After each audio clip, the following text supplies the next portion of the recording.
I've seen enough. We need to see these two teams face off in the playoffs. As someone who was born too late to witness the rivalry of Magic and Bird, I'm grateful enough to have been around for Steph versus LeBron. These two legends have totaled a combined 32 All-Star appearances, 8 championships, 6 MVPs, 3 scoring titles, and have provided us with some of the most memorable moments in the game's history. They have faced off in the playoffs a total of 6 times, including 4 straight finals from 2015 to 2018. This player rivalry is one that's so great that it literally transcends teams. Don't believe me? Look at the feel of a Cavs vs. Warriors game now versus when LeBron was there.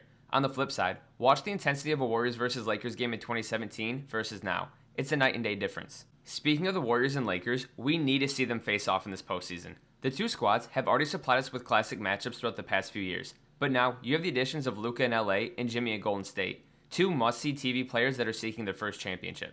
Adding even more spice onto the competition, both LeBron and Steph prevented these players from reaching the promised land. Ironically enough, they both did it en route to capturing their 4th title, with LeBron beating Butler's Heat in the 2020 Finals and Steph knocking off Luka and the Mavs the round prior in 2022.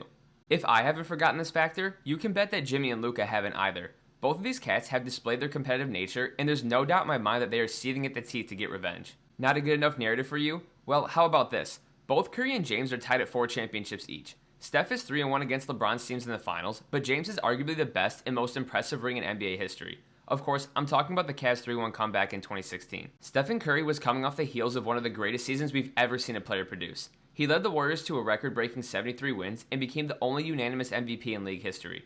Curry's 2016 campaign would have likely gone down as the greatest single season a player has ever had, but LeBron destroyed all of that. After trailing 3-1, he put together one of the best 3-game stretches in finals history, leading Cleveland to their first ever title. A 5th ring would boost each player's resume massively. For James, it would tie him with the likes of Kobe and Duncan and put him just one shy of his airness. The GOAT debate is a highly discussed topic in the NBA community, and this ship would add fuel to that flame.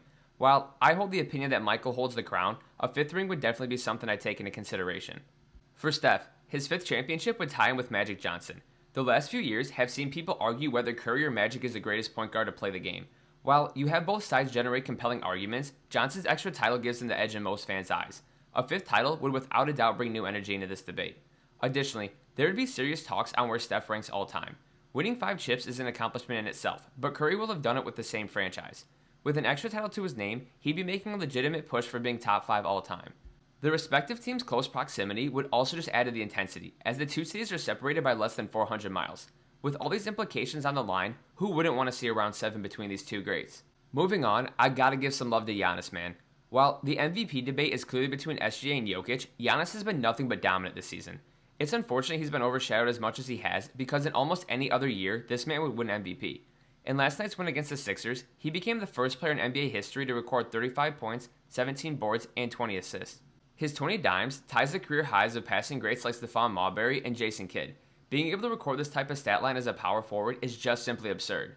In other news, the Grizzlies and Heat game came down to the wire. With Miami down by 2, Tyler Hero makes a floater to tie the game at 108 apiece. With the ball in Ja Morant's hands, he sinks this game winner to give the Grizzlies their first win since firing Taylor Jenkins. The drama doesn't stop there for Memphis though, as the NBA just released a statement saying they were going to fine Ja Morant $75,000 for his finger gun gestures. The Timberwolves improved to 13-3 in their last 16 games after beating the Nets by 15 in Brooklyn. However, it didn't come without a price, as Anthony Edwards suffered an ankle injury in the second quarter. Despite his early exit, Ant still became the youngest shooting guard in NBA history with back-to-back seasons of 2,000 or more points. And that pretty much wraps it up for Thursday night's excitement across the league. If you enjoyed the video, make sure to like, comment, subscribe, and share with your friends. Thanks for watching as always, and until next time, peace.